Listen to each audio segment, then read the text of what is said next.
اپنی جگہ پہ آج وہ افراد محسوس کریں جو بیڑا اس قبلہ صاحب نے شخصیت نے اٹھایا. مجھے بتائیے تو صحیح،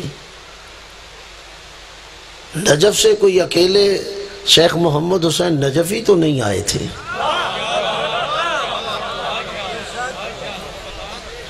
قرآن بھی کہتا ہے اما بنعمت ربک فحدث.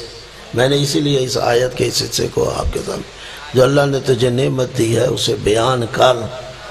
تو پھر میں حضرت آیت اللہ العظمیٰ کو، شیخ محمد حسین نجفی صاحب قبلہ کو میں اللہ کی ایک عظیم نعمت سمجھتا ہوں،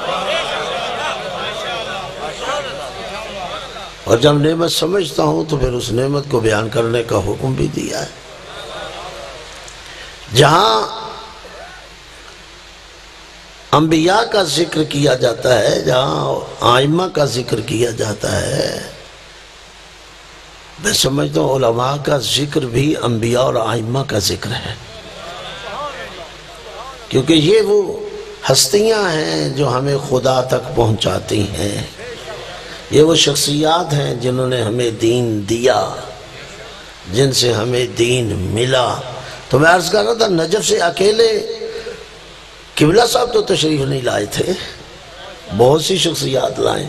مجھے ان کے کام سے انکار نہیں ہے، بزرگوں نے بڑا کام کیا اور الحمدللہ کیا ثم الحمدللہ کیا، ہر ایک نے اپنا فریضہ انجام دیا. لیکن جس طرح ڈٹ کر میدان میں کھڑے ہو کر قبلہ صاحب نے کلمہ حق کہا ہے نا، یہ کسی اور کی جرت نہیں رہی. اپنے لوگوں میں بیٹھ کے بات کر لینا بڑا آسان ہے، اپنے سننے والوں میں بیٹھ کر بات کر لینا بڑا آسان ہے، لیکن میدان میں کھڑے ہو کر بغیر گھبراہٹ کے، بغیر پریشانی کے، بغیر کسی چیز کے کلمہ حق کہنا، یہ ترہ امتیاز ہے آپ کی شخصیت کا، یہ کسی اور کا نہیں. ہم نے دیکھا لوگوں نے توریے سے کام لیا، لوگوں نے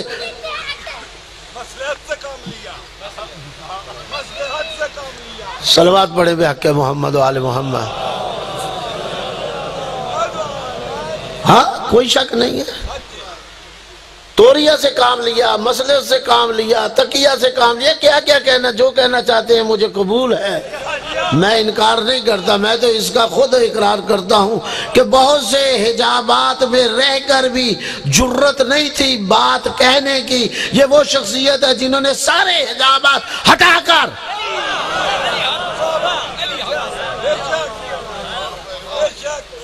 بات کہی اور ڈنکے کی چوٹ پر گئی. تبلیغ دین کی، سیرت آئمہ کو، سیرت اہل بیت کو پہنچایا. میں ذمہ داری کے ساتھ کہہ رہا ہوں، محبت فرمائیں، اللہ آپ کو سلامت رکھے، قبلہ صاحب کو صحت تندرستی دے. میں کہتا ہوں جائیے کراچی سے لے کے خیبر تک، گلگت بلتستان کے آخری سرحدوں تک اور کشمیر کے آٹھ مقام تک چلے جائیے.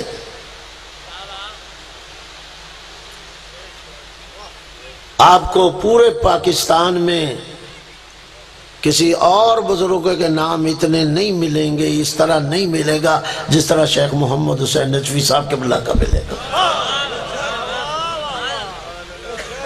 کوئی مجھے صوبہ بتائیے، کوئی ضلع بتائیے، کوئی ڈویژن بتائیے، کوئی تحصیل بتائیے، کوئی شہر بتائیے جہاں قبلہ صاحب کی بات نہیں پہنچی، جہاں قبلہ صاحب کا پیغام نہیں پہنچا، جہاں قبلہ صاحب کی کتاب نہیں پہنچی. تحریر ہو یا تقریر ہو، تصنیف ہو یا تالیف ہو، ترجمہ ہو، ہر میدان میں آپ نے کام کیا.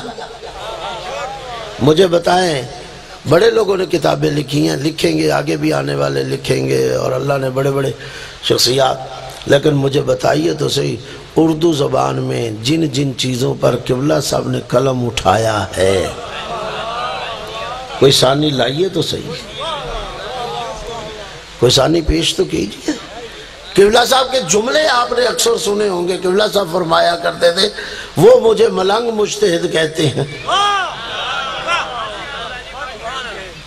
اور اپنے کیا کہتے ہیں؟ میرے والد صاحب اہل علم تھے، وفات پا گئے، خدا غری کے رحمت کرے.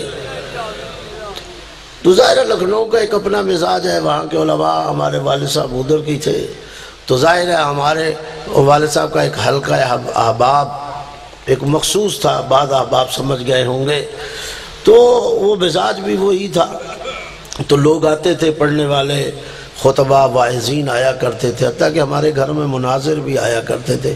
میں چشم دید گواہ ہوں، اور میں نے اپنی آنکھوں سے دیکھا ہے اور بچپن سے دیکھا ہے، اپنے گھر میں دیکھا ہے کہ جو لوگ ایسے شاعر بھی گزرے ہیں بڑے نامور خطابت پہ، ممبر پہ، میں نے ہمارے گھر وہ بھی آئے ایسے مناظر بھی، نام نہیں میں لینا چاہتا، جو ممبر پہ کھڑے ہو کے قبلہ صاحب کے لیے ادھر ادھر نہ معلوم کیا کہلوانا اور کیا کہنا اور کیا کچھ کہے جانا اور بکواسات کرنا. لیکن میں نے ان کے ٹرنکوں میں اگر کتابیں دیکھی ہیں تو قبلہ صاحب کی دیکھی.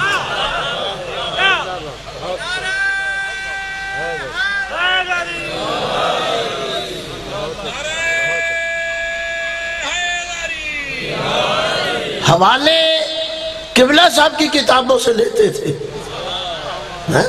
مانتے تھے. ہمارے گھر میں بچپنا تھا میرا، میں دیکھا کرتا تھا جب آپس میں میرے والد صاحب اور وہ بیٹھ کے باتیں کیا کرتے تھے، مانتے تھے کہ علم کا پہاڑ ہے. لیکن جب اپنی دکانوں کو چوٹ لگتی تھی نا، جب یہ سمجھتے کہ دکانداریاں بند ہو رہی ہیں، جب یہ سمجھتے دکانیں چلیں گی نہیں، جب خطرات کو دیکھ رہے ہوتے تھے، تو پھر ان کے پاس سوائے اس راستے کے اور کوئی نہیں تھا کہ قبلہ صاحب کے بارے میں میدان میں لوگوں کو کچھ گمراہ کریں تاکہ ہماری دکان چلتی رہے. لیکن یاد رکھو جسے اللہ عزت دے، عزت اور ذلت اللہ کے ہاتھ میں ہے. آپ سب ہم سب مل کے عزت دینا چاہیں، کسی کو کیا دے سکتے ہیں؟